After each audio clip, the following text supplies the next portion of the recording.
Innal hamdalillah nahmaduhu wa nasta'inuhu wa nastaghfiruh wa na'udzu billahi min syururi anfusina wa min sayyiati a'malina. May yahdihillahu fala mudhillalah wa may yudlil fala hadiyalah. Asyhadu an la ilaha illallah wahdahu la syarikalah wa asyhadu anna Muhammadan abduhu wa rasuluh. Allahumma salli wa sallim wa barik ala nabiyyika wa rasulika Muhammadin wa ala alihi wa ashabihi wa man sara ala nahjihi wa ihtada bihadihi wa istanna bi sunnatihi ila yaumil qiyamah. Allahumma anfa'na bima 'allamtana wa 'allimna ma yanfa'una wa zidna ilman.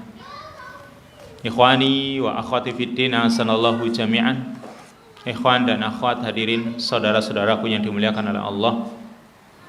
Alhamdulillah, pada kesempatan sore hari ini Allah Subhanahu wa ta'ala masih terus memberikan nikmatnya kepada kita, sehingga kita bisa bermajlis kembali di salah satu rumah dari rumah-rumah Allah ini. Semoga Allah Subhanahu wa ta'ala senantiasa memberikan untuk kita al-ilmun nafi' wal amalus salih, ilmu yang bermanfaat dan amal yang saleh. Insyaallah kita kaji pada sore hari ini tentang masalah adab atau akhlak, yang sebenarnya antara adab dan akhlak itu ada yang mengatakan sama saja. Akhlak ya adab, adab ya akhlak. Meskipun ada yang membedakan antara akhlak dengan adab. Ialah yang namanya akhlak itu biasanya berkaitan dengan kejiwaan seseorang atau hati manusia, itu biasanya akhlak.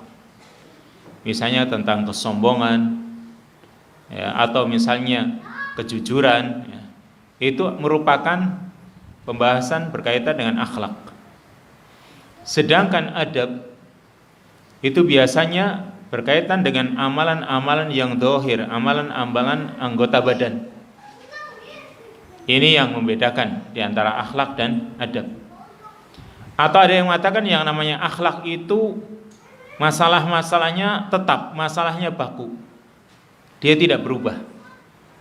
Sedangkan adab dia kadang mengalami perubahan sesuai dengan keadaan zaman atau tempatnya. Sehingga kadang adab-adab itu ada perbedaan di sini dengan di sana ya. Di satu tempat dengan tempat yang lain, di satu waktu dengan waktu yang lain. Ada sisi perbedaannya. Ini kalau masalah adab. Serta masih banyak perbedaan-perbedaan yang lain. Maka yang akan kita kaji tentang masalah adab-adab, atau juga di situ nanti masuk di dalamnya ada unsur akhlak, akidah, dan juga perkara-perkara yang lain. Tapi harus kita ketahui bahwasanya yang namanya adab atau akhlak itu bukan perkara yang remeh. Justru adab atau akhlak ini perkara yang tinggi, perkara yang mulia. Tidak bisa diibaratkan seperti kalau kacang itu kulitnya. Tidak ya. Ini adalah satu kesatuan yang harus dimiliki oleh setiap muslim. Ya akidah, ya akhlak, ya ibadah, itu semuanya harus dimiliki oleh setiap muslim. Meskipun dari akidah yang sahihah, akidah yang benar, nanti memunculkan akhlak dan adab-adab yang baik. Jadi tidak bisa dipisahkan antara akidah, ibadah, akhlak, adab. Ini nggak bisa dipisahkan, karena semuanya itu adalah ajaran Islam. Makanya sampai Al-Imam Malik mengatakan laisa fid dini sayun yasir. Tidak ada dalam urusan agama sesuatu yang dianggap ringan. Sekecil apapun itu, kalau urusan agama maka itu adalah perkara yang besar. Jangan menganggap ini perkara yang ringan, ini perkara yang remeh. Karena tidak ada dalam agama perkara yang remeh. Makanya sebelum kita kaji tentang adab yang paling mulia, yaitu adab bersama Allah Subhanahu wa ta'ala dan Rasulnya, maka kita ambil beberapa aqwal para ulama. Yang pertama, kata Hubaib Al-Jallab, dia mengatakan, aku bertanya kepada Ibnul Mubarak atau Abdullah bin Mubarak. Pertanyaannya, ma khairu ma u'tiyal insan? Pemberian apakah yang terbaik yang diberikan kepada manusia? Atau nikmat apakah yang terbaik yang diberikan kepada manusia? Qala, maka Ibnul Mubarak mengatakan gharizatu aqlin, yaitu insting yang dilandasi dengan akal yang sehat. Ini pemberian yang terbaik yang diberikan kepada manusia, gharizatu aqlin, insting yang dilandasi akal yang sehat. Hewan itu punya insting, tapi tidak dengan akal. Sedangkan manusia, dia punya insting, landasannya akal. Kalau akalnya sehat, maka instingnya, nalurinya dia juga akan sehat. Yang dipikirkan juga baik. Coba sekarang, kalau akal kita itu sehat, yang dipikirkan setiap hari itu hal-hal yang baik. Tetapi kalau tidak sehat, yang dipikirkan juga mungkin perkara-perkara yang tidak baik. Lalu kata Hubaib atau Habib, dia mengatakan fa'il lam yakun, kalau manusia itu tidak punya insting yang dilandasi akal yang sehat, bagaimana? Qala, kata dia, husnu adab, ialah adab yang baik. Kalau tidak ada insting yang dilandasi akal yang sehat, berarti dia harus punya husnu adab, adab yang baik. Lalu aku bertanya lagi, fa'il lam yakun, kalau enggak ada adab yang baik juga enggak ada. Qala, kalau tidak ada, akhun syafiqun yastashiruhu, dia masih punya saudara yang punya rasa kasihan, yang dia minta saran kepada saudaranya tersebut. Jadi kalau bisa dia gunakan tadi dari awal ya. Kalau bisa dia punya akal yang dilandasi, punya insting yang dilandasi akal yang sehat, dia nanti bisa berpikir. Dan dia bisa misalnya menghadapi permasalahan hidup dengan baik. Kalau tidak, ya minimal dia tadi punya adab-adab yang baik. Karena dia punya adab-adab yang baik, nanti perilakunya juga baik. Sekarang hewan saja, kalau dia dilatih, dia kan jadi beradab, baik kayak gitu. Kucing misalnya, dia dilatih, namanya mu'adab, punya adab, sehingga dia akan menjadi baik. Manusia juga sama. Andai kata dari kemampuan akalnya masih kurang, karena mungkin ilmu yang dia dapatkan juga masih minimal dia punya adab-adab yang baik. Kalau tidak, akhun syafiqun yastashiruhu, dia punya saudara yang punya rasa kasihan, yang punya kasih sayang, yang dia ini bisa meminta saran kepada saudaranya tersebut. Jadi mungkin menghadapi sesuatu barangkali dia bisa minta saran. Lalu aku bertanya lagi, fa'il lam yakun, kalau enggak ada gimana? Kalau dia tidak punya? Qala sumtun tawilun, kalau tidak maka dia harus sumtun tawilun, yaitu banyak diamnya. Harus banyak diam kalau orang itu tidak punya insting yang dilandasi akal, tidak punya adab yang baik, tidak punya saudara yang bisa dimintai saran, maka dia harus banyak diam. Qultu, aku bertanya lagi, fa'il lam yakun, kalau dia tidak punya juga gimana? Kalau ternyata dia nggak bisa? Qala, maka Ibnul Mubarak mengatakan mautun ajil. Kalau tidak juga berarti dia harus mati segera. Artinya mending cepat matilah. Kalau dia sudah nggak mau diam, terus gimana? Maka kematian yang segera itu lebih baik untuknya. Intinya di sini, andai kata orang dari segi kemampuan akal pikirannya terbatas, minimal ketika dia memiliki adab-adab yang baik, dia akan menjadi orang yang baik. Dan adab ini tadi memang perlu dilatih terus sedikit demi sedikit. Namanya juga adab kan gitu.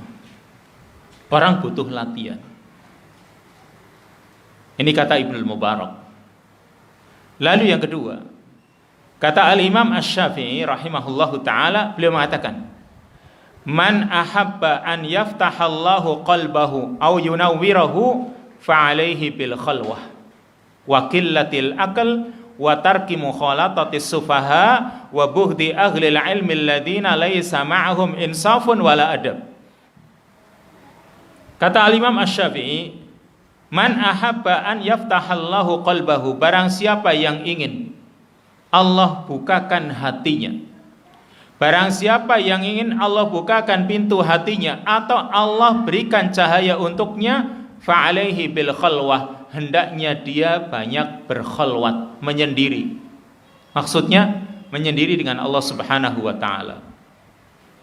Dengan cara beribadah tentunya. Bukan menyendiri merenung, ya, merenungi nasibnya, bukan. Menyendiri dalam arti dia banyak beribadah kepada Allah Subhanahu wa taala. Seperti mungkin banyak berzikir, banyak merenungi tentang dosa-dosanya sehingga dia ingin tinggalkan dosa tersebut. Itu yang namanya khalwat di sini.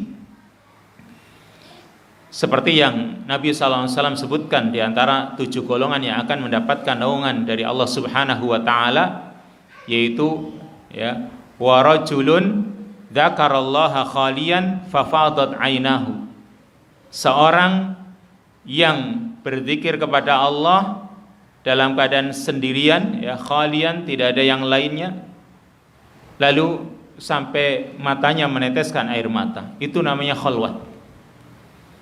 Maka barang siapa yang ingin Allah bukakan pintu hatinya, dia banyak berkhalwat, menyendiri dengan Allah Subhanahu wa taala, banyak berzikir.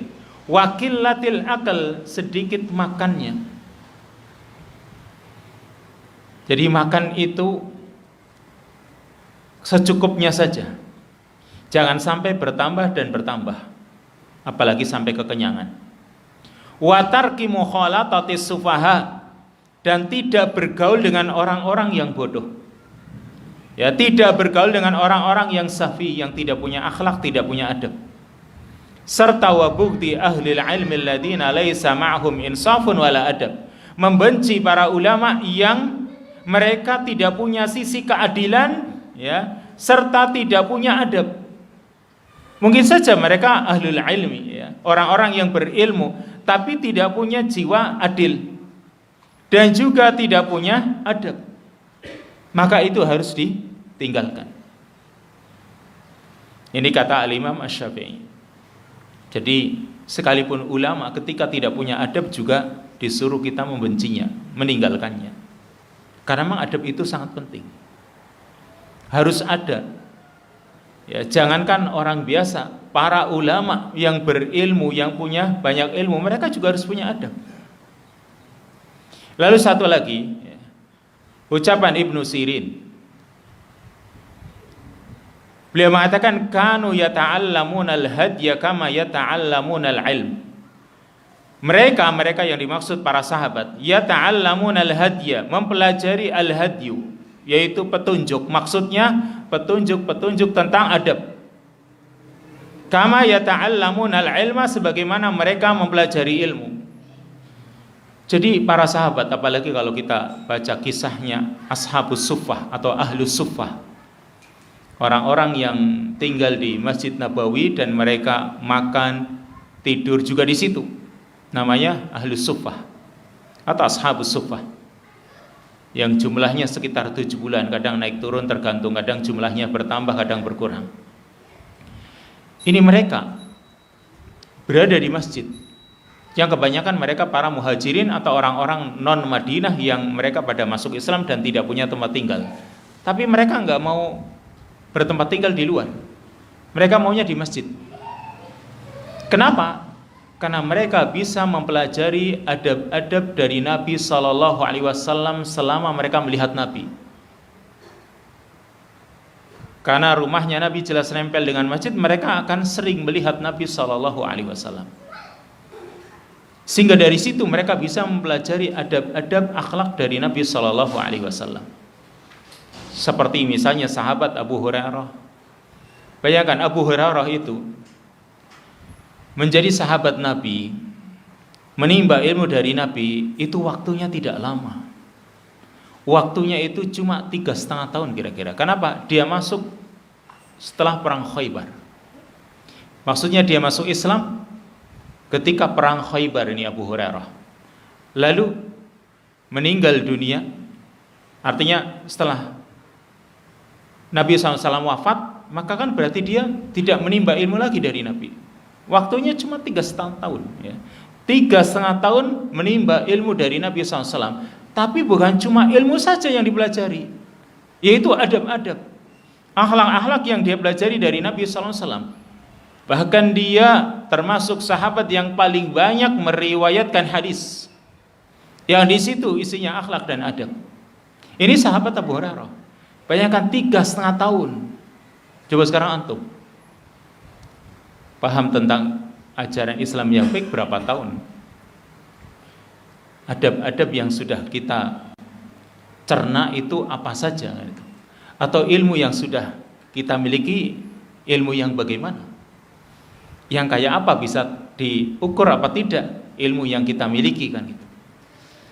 Maka di sini sahabat Abu Hurairah benar-benar menimba ilmu dari Nabi sallallahu alaihi wasallam, mempelajari adab-adab Nabi sallallahu alaihi wasallam. Baru setelah mereka ini Nabi sallallahu alaihi wasallam meninggal dunia, mereka ya pada punya rumah tangga sendiri-sendiri. Mereka bubar, tidak lagi tinggal di Masjid Nabawi. Ini ashabus suffah. Mereka benar-benar dekat dengan Nabi sallallahu alaihi wasallam, mempelajari ilmu dan adab akhlak Nabi sallallahu alaihi wasallam. Kemudian selanjutnya pada poin yang menjadi pembahasan utama pada sore hari ini, yaitu al-adabu ma'allahi wa rasulih.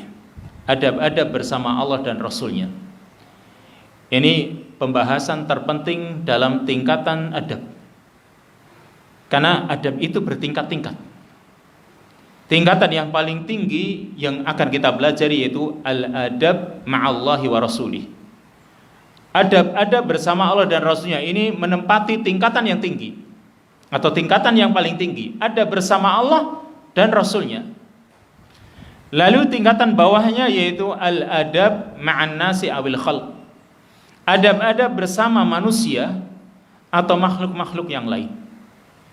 Serta tingkatan yang ketiga al-adab ma'an nafs. Adab-adab bersama diri sendiri. Maka di sini tingkatan yang paling tinggi yang akan kita pelajari ma'allahi wa rasulih. Tingkatan yang paling penting, tingkatan yang paling pokok. Bahkan ini termasuk ra'sul amri, pokok perkara, tiangnya ya, yang harus dikedepankan oleh setiap muslim. Ini harus kita cermati sebelum kita nantinya akan membahas adab-adab atau akhlak-akhlak yang lain. Karena adab bersama Allah dan Rasulnya ini dikatakan huwa dinu kulluh. Semuanya adalah urusan agama.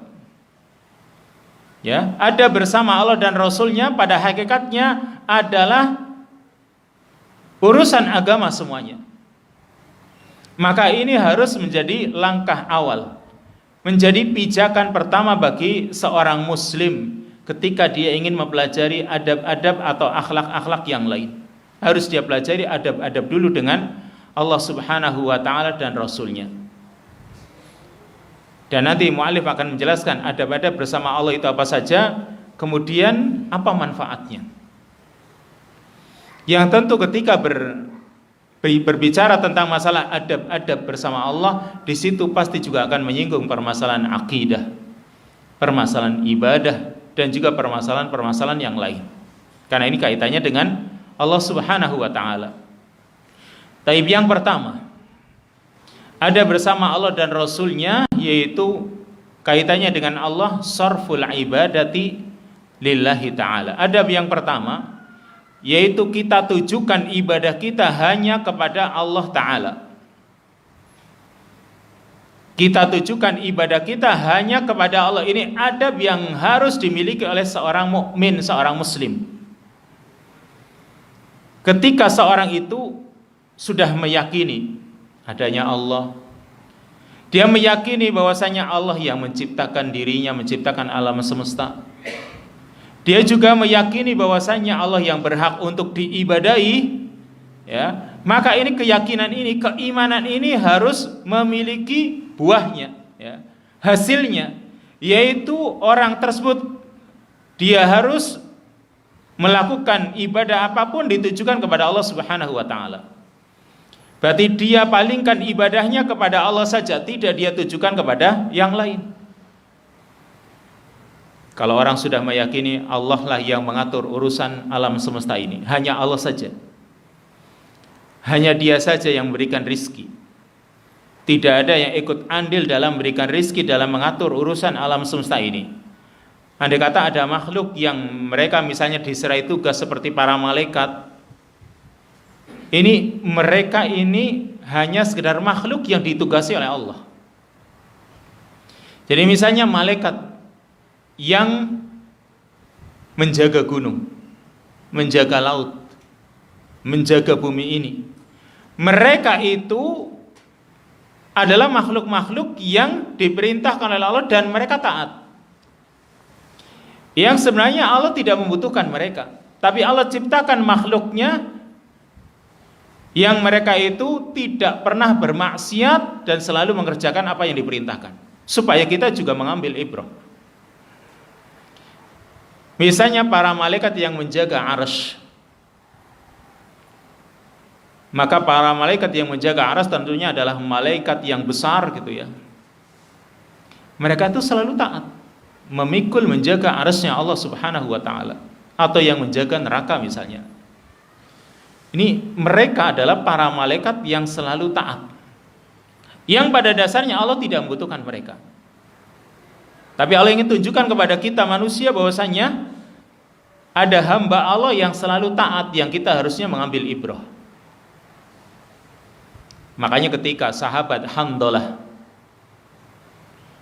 dia mengatakan kepada Nabi SAW, "Ya Rasulullah, nafaqa Handalah." Wahai Rasul, Handalah ini sudah kayak orang munafik ya. Handalah ini sudah munafik kayaknya wahai Rasul. Maka Rasul bertanya, "Malah kayak Handalah?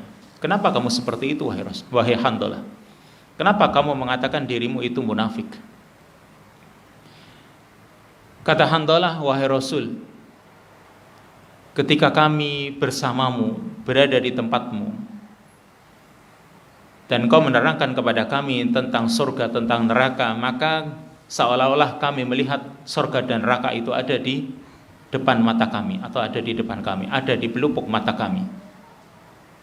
Kita itu melihat dengan jelas surga dan neraka ketika kami sedang bersama wahai Rasul. Tapi ketika kami keluar, bercengkerama dengan anak istri, bercengkerama dengan barang dagangan dan lain sebagainya, kami lupa banyak hal."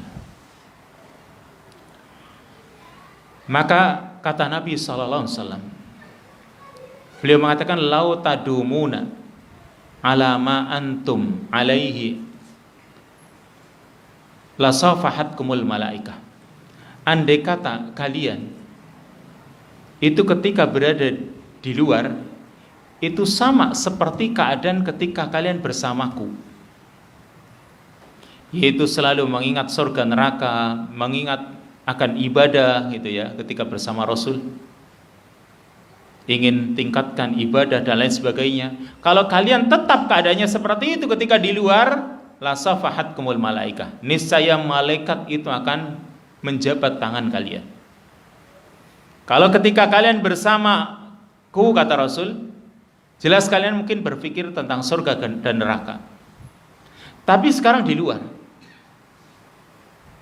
kok kalian juga bisa berpikir tentang surga dan neraka, ada rasa takut, ada keinginan untuk ibadah, keinginan untuk meninggalkan dosa. Kok kalian seperti itu? Niscaya malaikat akan menjabat tangan kalian. Kenapa? Kalian berarti seperti malaikat.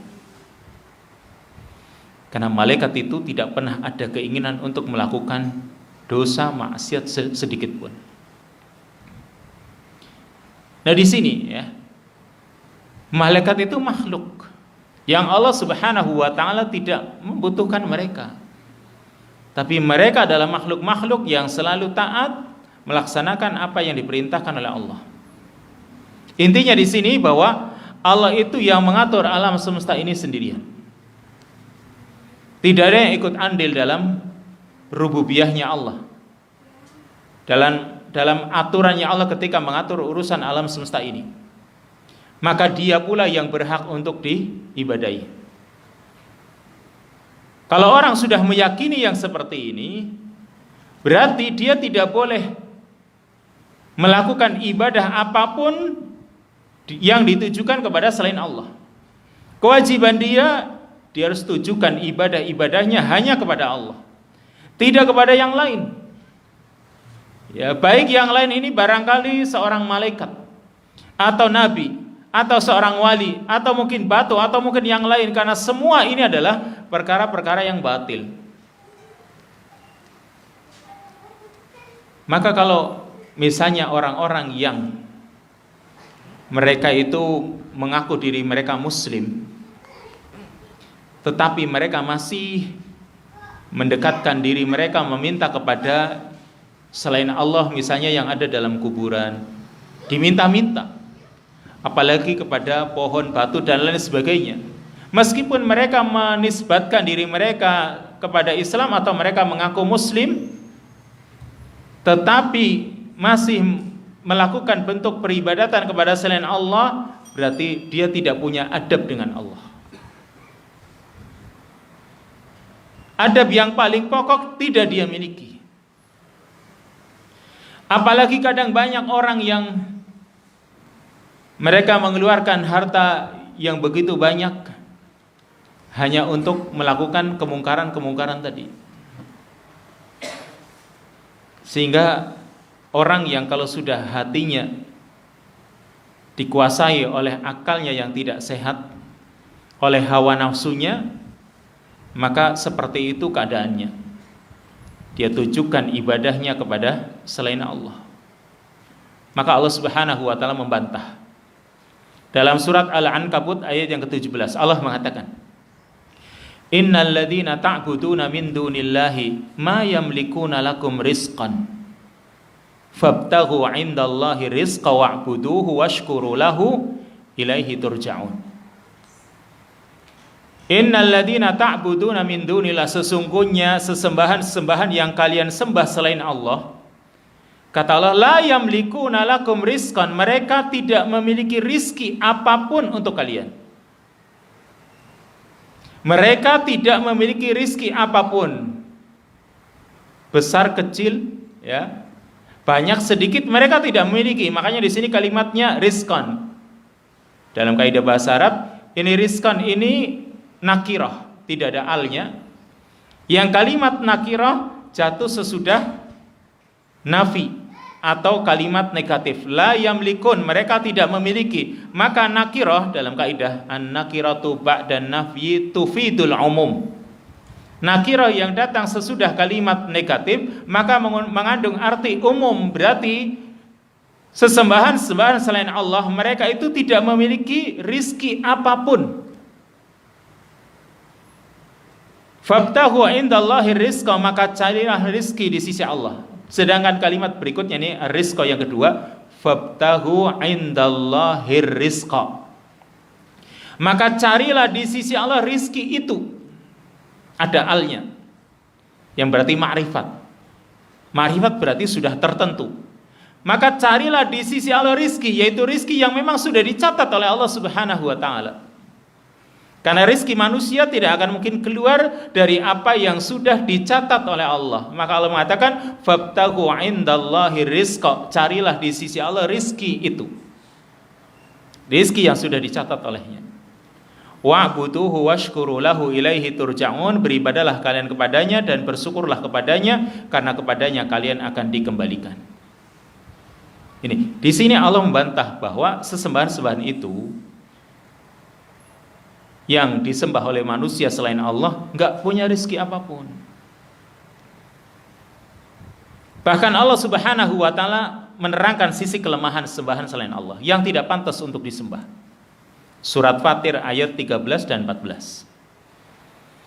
Allah taala berfirman, walladzina tad'una min dunihi ma yamlikuna min qitmir in tad'uuhum la yasma'u du'aakum walau sami'u mastajabu lakum wa yaumal qiyamati yakfuruna bisyirkikum wa la yunabbi'uka mithlu khabir.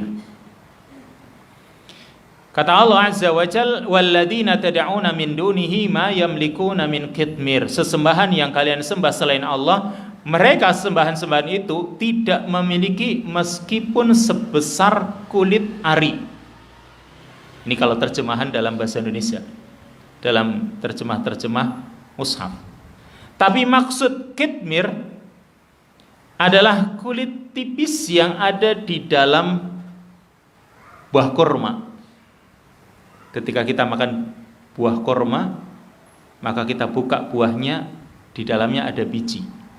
Kadang ada kulit yang menempel di biji tersebut. Itu namanya kitmir.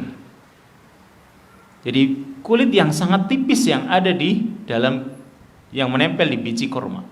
Kata Allah, sesembahan-sembahan yang kalian sembah selain Allah itu tidak memiliki meskipun sebesar kulit yang ada dalam biji kurma tadi. Meskipun sekecil itu. Maksudnya apa? Kitmir itu untuk menunjukkan perkara yang tidak berguna sama sekali. Ya sekarang orang makan biji kurma, makan buah kurma, terus ada bijinya, di situ ada kulit yang menempel. Itu mau diapakan? Sekarang makan 100.000, mungkin berkintal-kintal, itu kulit dibuang. Kenapa? Nggak ada manfaatnya. Lagian juga kalau sekarang andai kata 1 truk kurma, itu kalau kulit yang tadi dikumpulkan, paling cuma berapa kilo kan mungkin. Maksudnya itu perkara yang sangat remeh, perkara yang sangat kecil gitu. Sesembahan-sembahan selain Allah itu nggak memiliki, meskipun sebesar kulit ari saja dia nggak punya. In tad'uhum, kemudian kelemahan yang lain, berarti tidak memiliki. Tapi kadang banyak orang memintanya gitu, minta kepada pohon, bahkan minta istri sama pohon, minta rezeki sama pohon, dan lainnya. Minta dilindungi masyarakatnya kepada pohon. Allah masih menunjukkan kelemahan yang lain di ayat yang ke-14 dari surat Fatir ini. In tad'uhum la yasma'u du'aakum, jika kalian menyembah, meminta kepada mereka, la yasma'u du'aakum, mereka tidak mendengar doa kalian. Mereka itu tidak mendengar. Kenapa? Hakikatnya mereka mati, terutama yang ada dalam kubur. La yasma'u du'aakum, mereka tidak mendengar doa kalian. Walau sami'u mastajabu lakum, seandainya mereka mendengar, ya, andai kata mereka mendengar, mereka juga tidak akan bisa mengabulkan doa kalian. Ini kalau mereka mendengar. Dan tadi Allah sudah katakan mereka tidak mendengar. Tapi sekarang andai kata mereka mendengar, mereka juga tidak akan bisa mengabulkan permintaan kalian. Serta wa yaumal qiyamati yakfuruna bisyirkikum, di hari kiamat nanti mereka akan mengingkari kesyirikan kalian. Misal ini ya, ada orang yang ada dalam kubur, diminta-minta sama orang yang jumlahnya orang meminta ini kan banyak banget. Apalagi kalau sudah kuburan ini, kuburan yang tarafnya sudah internasional, mungkin banyak orang yang mengunjunginya. Sekarang skupnya kabupaten saja mungkin ya, ini sudah terkenal ini. Di sebuah daerah banyak orang yang datang. Meskipun kadang waktu-waktu tertentu, tapi banyak yang datang. Ketika banyak yang datang, itu otomatis nanti yang ada dalam kubur, ketika si fulani yang pada datang mereka itu dihisab di sisi Allah, ya, ditanya, kamu kenapa kamu datang ke situ? Mungkin dia akan berhujah, katanya yang di dalam kubur itu bisa memberikan sesuatu. Maka yang dalam kubur ini jadi dipanggil lagi, kamu ada urusannya dengan orang ini, dipanggil lagi dia. Karena dipanggil otomatis apa? Jadi banyak urusan dia.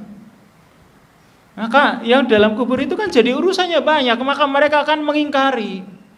Mereka itu akan memusuhi, gara-gara kamu nih, saya urusanku udah beres, katanya kamu mendatangi kuburanku, jadi urusannya banyak ini.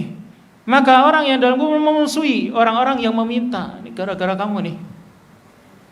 Harusnya urusannya udah selesai, tapi kan urusannya belum selesai karena masih berkaitan dengan orang ini yang datang, orang ini yang minta. Banyak sekali orang.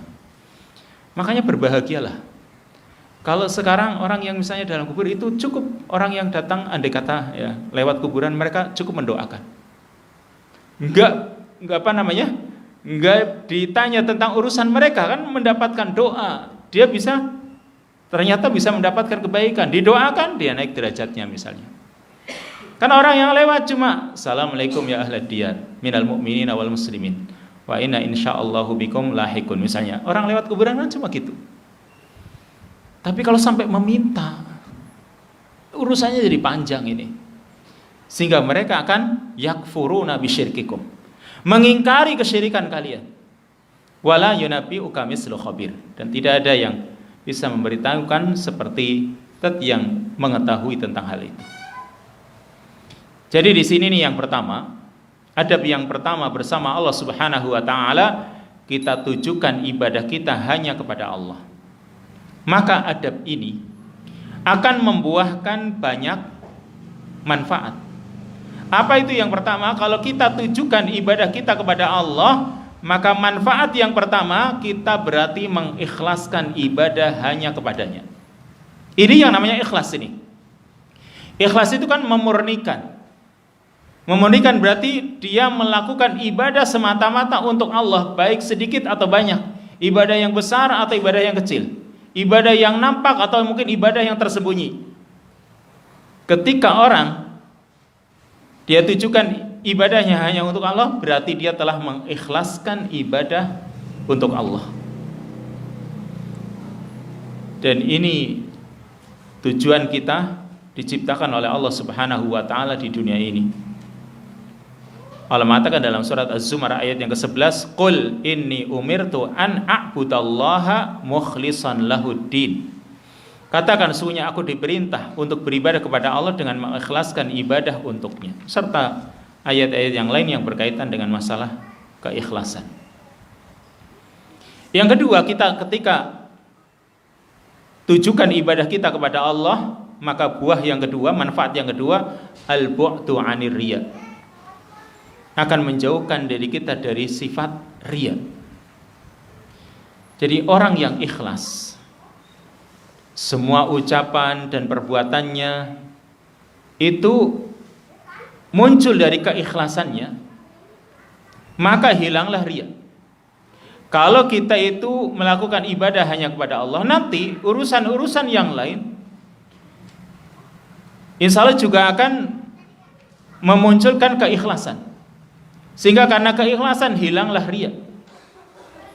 Karena tidak tertuju kepada dunia, tidak tertuju kepada ridhonya Allah, tidak tertuju kepada pujian manusia, tapi dia tujukan hanya mencari ridhonya Allah, pahala dari Allah Subhanahu wa taala, sehingga hilanglah riya atau dia jauh dari sikap riya. Yang ketiga yaitu muharabatu jami'i madhahiri syirki war riya. Dengan kita tujukan ibadah kita kepada Allah, maka berarti kita memerangi semua madhar, fenomena, keadaan atau bentuk kesyirikan dan riya.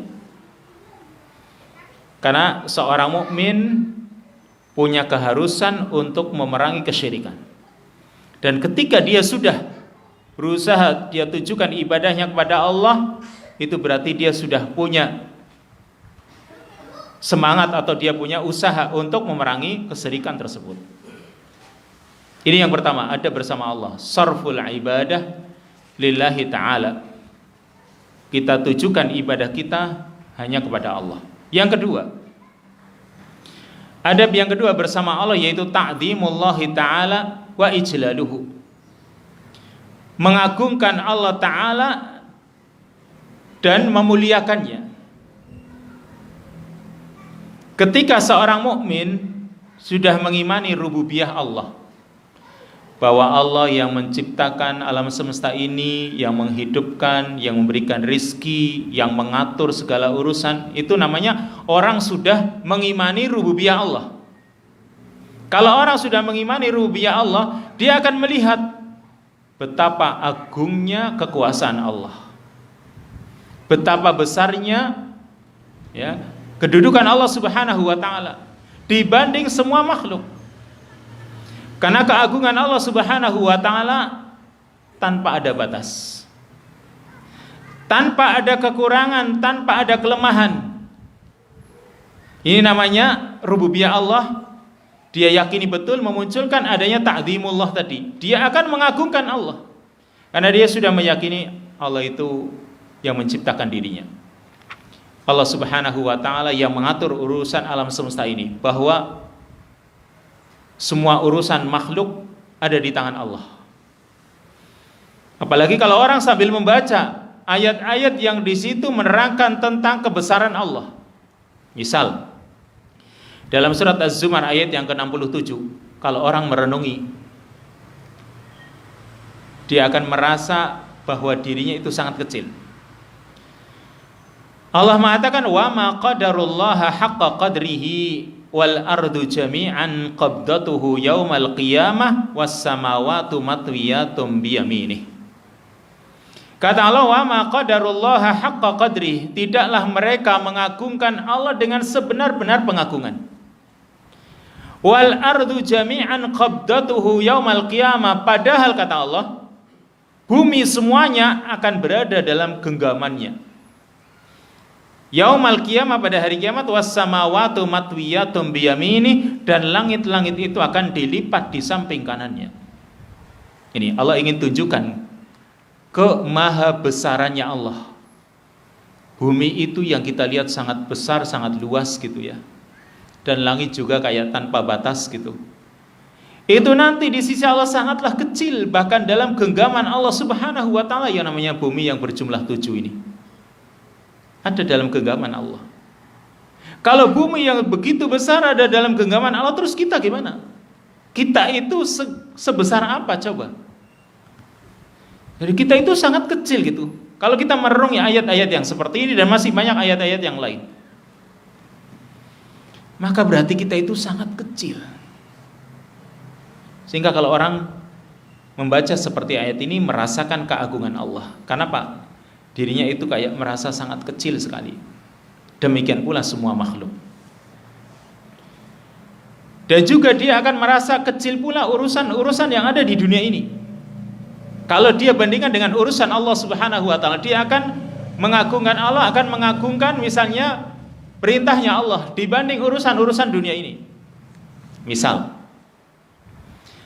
kalau orang itu mengagungkan Allah Subhanahu wa ta'ala, dia akan membandingkan misalnya panggilan sholat dengan perdagangan. Ada panggilan untuk keuntungan dagang dengan panggilan sholat. Kalau dia mengagungkan Allah, dia akan menganggap ini keuntungan dagang kecil, sangat kecil dibanding panggilan Allah untuk sholat. Ini kalau orang benar-benar mengakui keagungan Allah. Tapi kan kadang orang merasa ya dagang dulu kan gitu,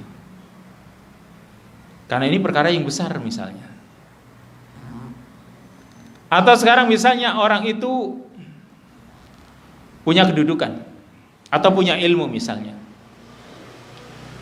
Kalau orang itu punya ilmu, diamalkan, janji Allah Subhanahu wa ta'ala bagi orang yang mengamalkan ilmunya itu lebih besar dibanding mungkin ketenaran yang dia dapatkan. Kalau ketenaran, kemasyhuran, itu perkara yang kecil. Tapi janji yang Allah akan berikan pada ilmu yang dia miliki dan amalan yang diamalkan karena ilmunya tersebut, itu sangat besar di sisi Allah. Nah, orang akan membandingkan seperti itu. Karena apa? Dia mengagungkan Allah. Maka ini yang kedua, ta'zimullahi ta'ala wa ijlaluh, mengagungkan Allah. Ini harus ada dalam diri kita.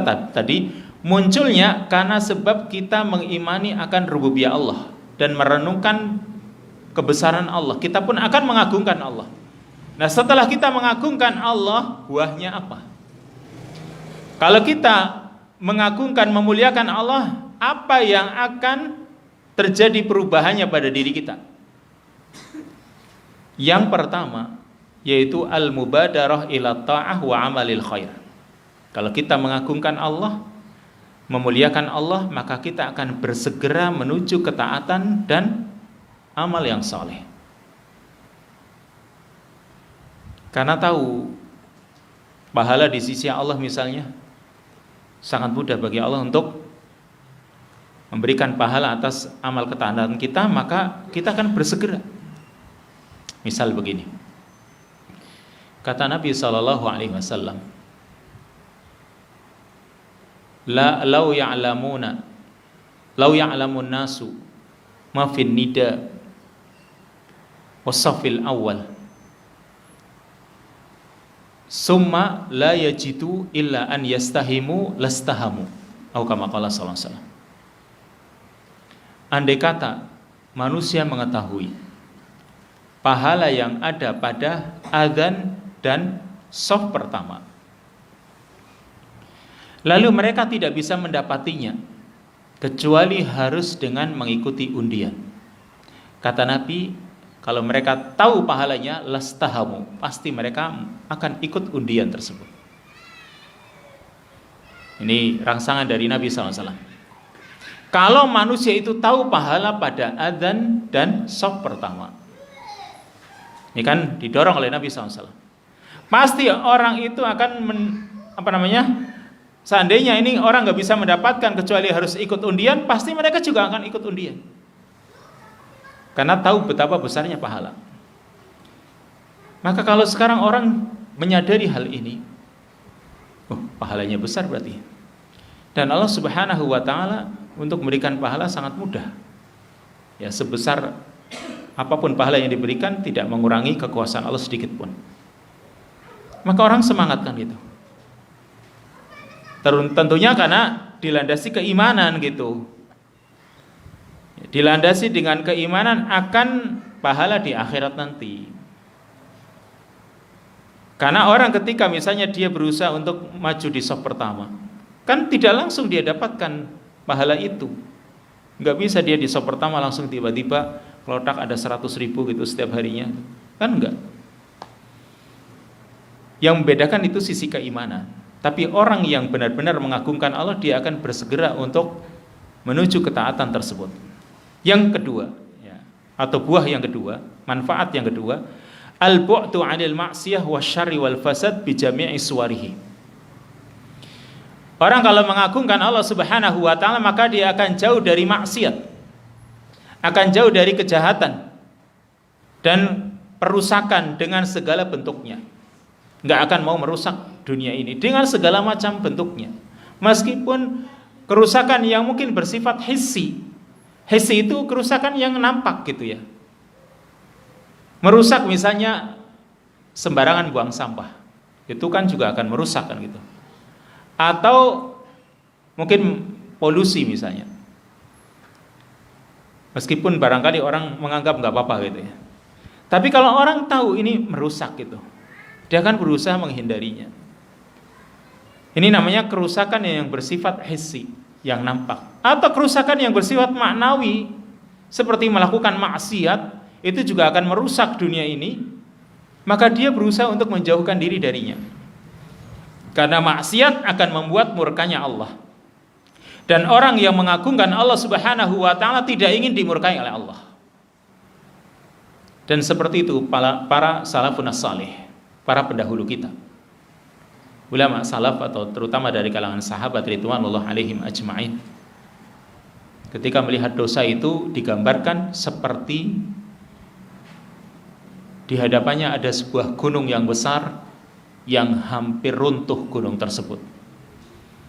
Ya, kalau kita melihat di depan kita itu ada sebuah bukit, sebuah gunung yang meletus dan mau runtuh, maka kita tentu berusaha untuk lari sekencang-kencangnya, meninggalkan runtuhnya gunung tersebut. Ini seorang mukmin ketika berhadapan dengan dosa. Jadi dia berusaha untuk meninggalkan dosa itu sejauh-jauhnya. Sedangkan seorang yang munafik atau seorang yang fasik, dia akan menganggap dosanya itu seperti lalat yang menempel di wajahnya. Ada lalat nempel, ya cuma digibaskan dikit. Ada lalat di tangannya, ya cuma digibaskan, atau kadang nggak peduli, ya biar aja. Ini seorang yang fasik atau seorang yang munafik, menganggap dosanya itu kayak nggak ada pengaruhnya sama sekali. Wong sekarang lalat cuma nempel, pengaruhnya apa sih? Wong dia cuma nempel kan gitu. Atau mungkin kadang di wajah, ya. Ya paling cuma digibaskan begitu saja. Kalau nempel lagi ya nggak masalah. Nggak pernah ada lalat yang langsung dikejar dia, ya, lalu digebuk, kan nggak ada.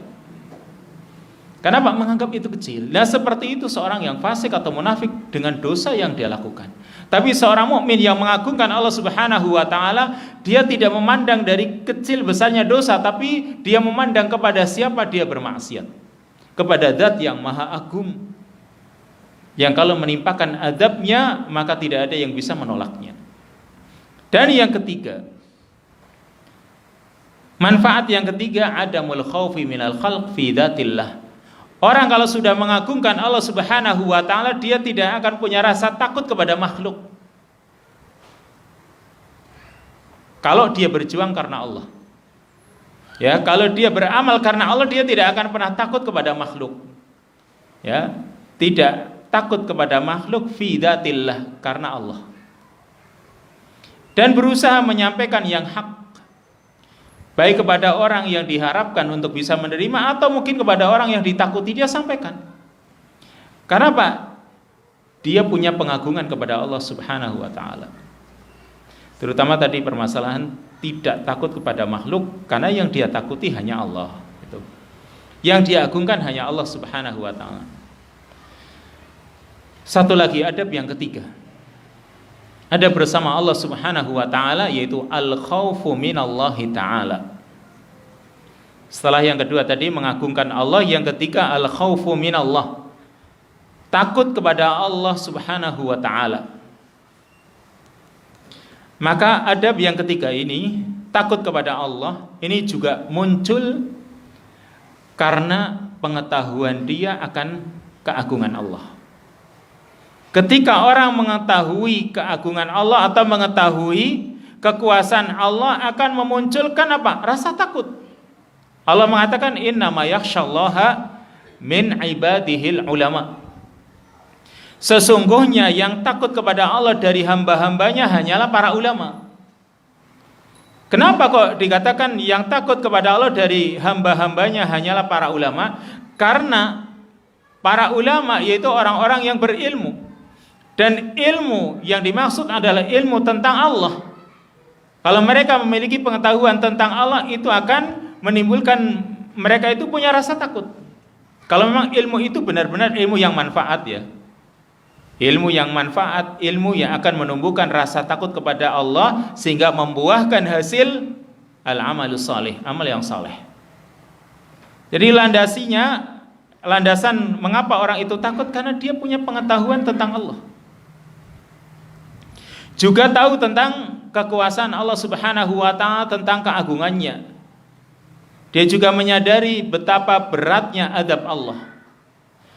Dan juga hukuman Allah Subhanahu wa taala baik di dunia maupun di akhirat. Azab mulai dari di dunia yang tidak bisa dihentikan, tidak bisa dibendung oleh siapapun. Bang, sekarang misalnya gempa, ya. Apa ada yang bisa menahan gempa? Enggak ada. Gunung meletus ada yang bisa? Enggak ada. Cuma mitos saja, Mbah Marijan atau mungkin yang lain dulu kan itu cuma mitos gitu kan. Enggak ada. Ketika Allah luapkan air laut jadilah tsunami, enggak ada yang bisa menahan. Ilmu siapa coba? Manusia, enggak ada sedikit pun. Itu azab di dunia. Belum nanti di alam kubur. Lalu beranjak lagi nanti di akhirat, di padang mahsyar. Belum nanti yang selamanya di neraka jahanam. Wal'iyadzubillah. Maka manusia itu semuanya adab dunia saja tidak mampu, apalagi adab-adab yang lain, apalagi adab akhirat nanti. Sehingga kalau kita membaca satu ayat dalam surat Al-Fatihah, kita renungi kalimatnya Maliki Yaumiddin. Maliki Yaumiddin, yang menguasai hari pembalasan.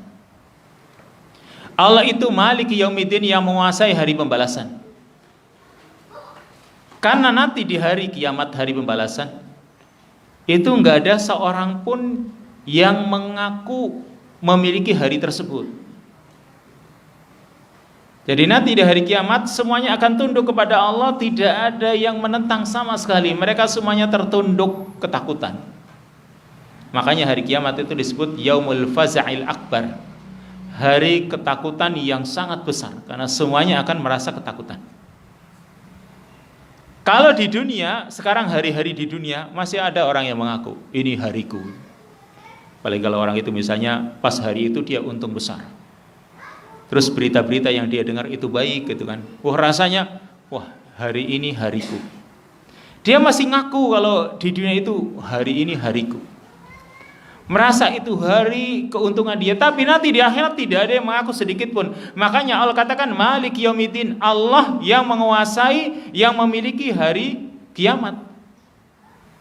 Karena nggak ada seorang pun yang ngaku. Kalau di dunia banyak yang ngaku, meskipun semuanya hari itu Allah Subhanahu wa taala yang mengaturnya gitu. Tapi karena di dunia ini banyak orang yang ngaku-ngaku, wah ini hariku, wah ini hari keberuntunganku.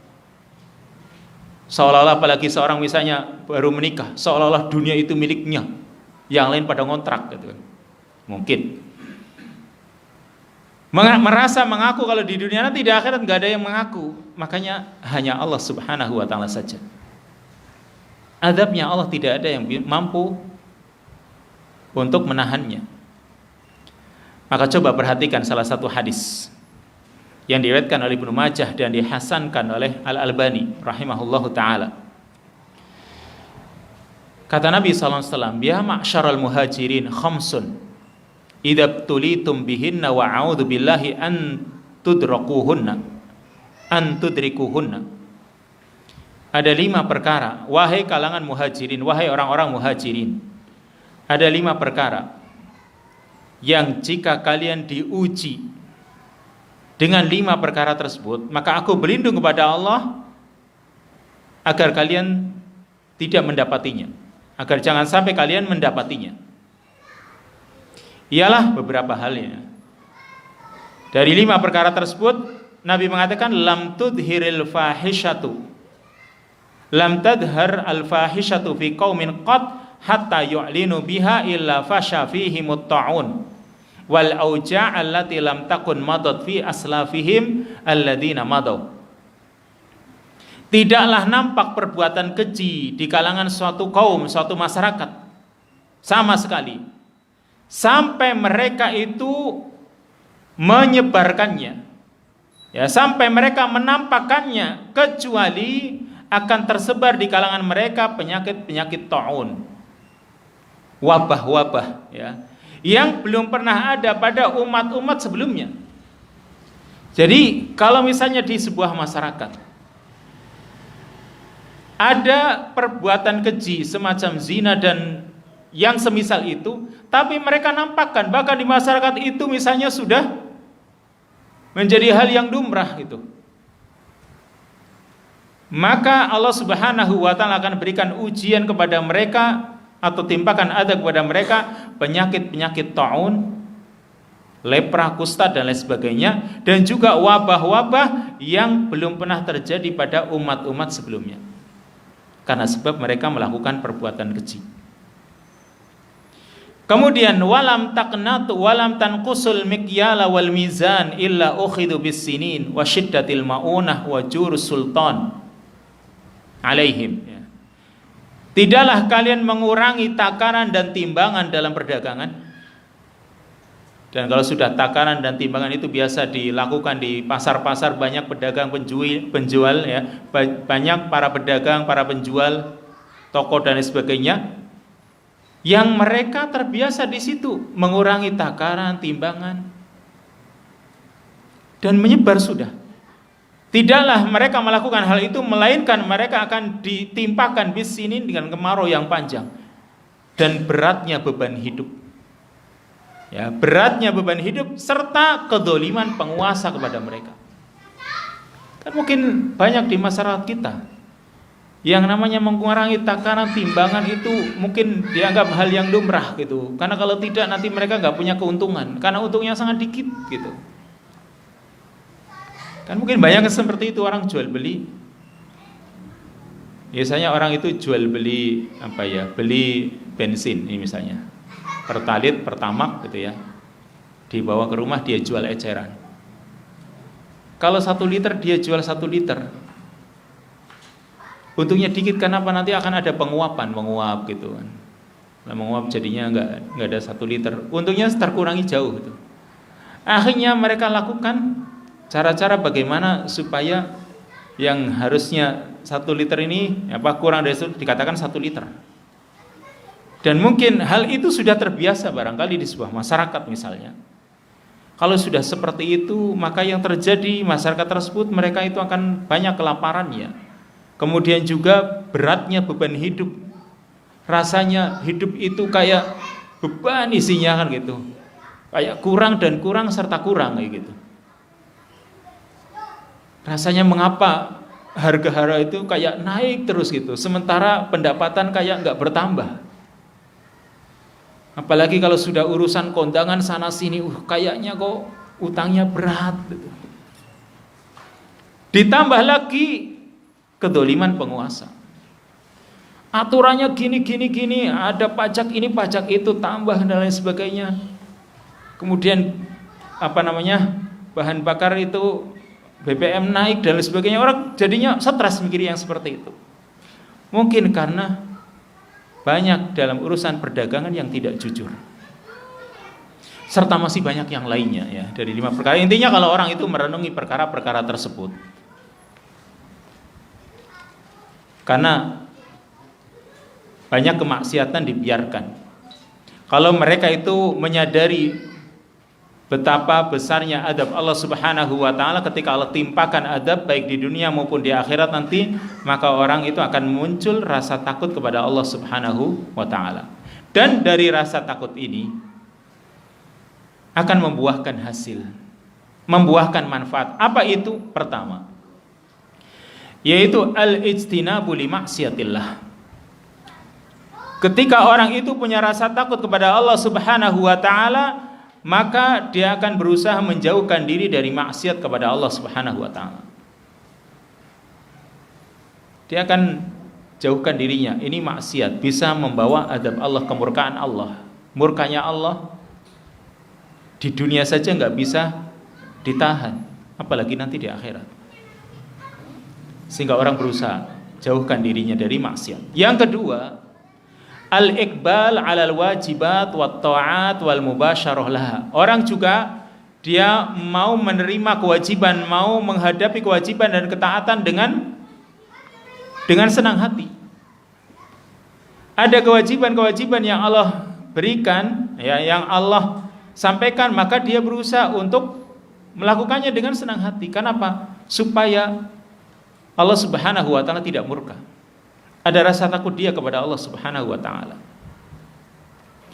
Apalagi kalau kita melihat orang-orang yang memiliki keimanan yang kuat, bahkan mereka ketika melakukan sebuah ibadah, mereka juga takut ibadah-ibadah mereka tidak diterima gitu. Kalau kita kan mungkin belum sampai tingkatan itu barangkali. Kita pernah nggak ada rasa khawatir ibadah kita nggak diterima, kemudian berusaha untuk memperbaikinya, berusaha untuk mencukupinya gitu. Biasanya sholat, kita itu kalau merasa, ya Allah, sholat saya masih banyak kekurangannya ini tadi, yang saya pikirkan banyak, maka saya harus cukupi dengan yang sunnah. Dia punya semangat seperti itu baik ini. Karena khawatir ibadah-ibadah yang sudah dia lakukan itu tidak diterima oleh Allah Subhanahu wa taala, yang dalam hal ini bukan putus asa ya. Bukan putus asa, lain kalau putus asa. Tapi dia ada sisi khawatir, kemudian kekhawatiran ini menumbuhkan dia untuk memperbaikinya, dan ini yang baik gitu. Kalau cuma sekedar takut, misalnya ibadahnya nggak diterima, kemudian dosa-dosanya nggak diampuni, ini nanti akan memunculkan putus asa namanya. Yang ini tidak dibolehkan dalam Islam. Tapi kalau ada kekhawatiran ibadahnya tidak diterima, lalu dia berusaha untuk melakukannya semaksimal mungkin, kemudian juga menambal kekurangan-kekurangan yang ada dengan memperbaikinya dengan ibadah-ibadah yang sunnah, karena ibadah-ibadah yang sunnah itu akan mencukupi kekurangan yang ada pada kewajiban-kewajibannya. Ini yang baik. Yang ketiga, at-ta'alluq billahi ta'ala. Orang yang memiliki rasa takut, maka dia akan punya sifat bergantung kepada Allah Ta'ala. Karena dia merasa ketika takut kepada Allah, ya, takut dari adabnya, dia merasa tidak ada tempat untuk berlindung, mencari keselamatan kecuali kepada Allah yang menimpakan adab Allah. Tetapi untuk mendapatkan keselamatan dari adab itu ya hanya kepada Allah. Orang mengaku dalam dirinya la malja'a wa la manja minka illa ilaik. La malja'a, tidak ada tempat berlindung, wa la manja, tidak ada tempat untuk mencari keselamatan, minka, darimu ya Allah, dari siksamu ya Allah, illa ilaik, kecuali hanya kepadamu. Ini kalau orang punya rasa takut kepada Allah. Yang terakhir, orang yang punya rasa takut kepada Allah akan membuahkan hasil sabatul qalbi ma'al khalq wa adamul khaufi minhum,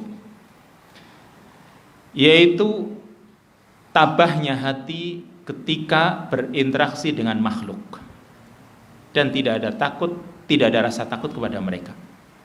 Jadi misalnya ya, menghadapi urusan hidup, kadang kan sesama manusia kadang terjadi ya perkara-perkara yang tidak dirasakan enak gitu.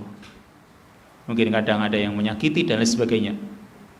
Maka kalau orang yang punya rasa takut kepada Allah Subhanahu wa taala, hatinya itu teguh ketika menghadapi mereka.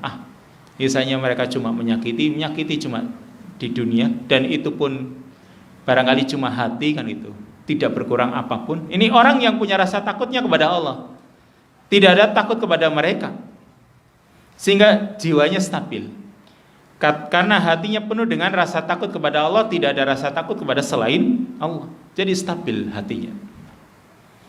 Menghadapi orang yang mungkin mencemooh dirinya gitu, enggak dipedulikan, karena yang dia takuti hanya Allah. Ini kalau orang memiliki rasa takut kepada Allah Subhanahu wa ta'ala. Dan sebenarnya masih banyak adab-adab bersama Allah Subhanahu wa ta'ala, tapi waktunya sudah jauh dari apa yang sudah ditetapkan. Kita akhiri dengan doa kafaratul majlis. Subhanakallahumma wa bihamdika, asyhadu an la ilaha illa anta, astaghfiruka wa atubu ilaik. Wassalamualaikum warahmatullahi wabarakatuh.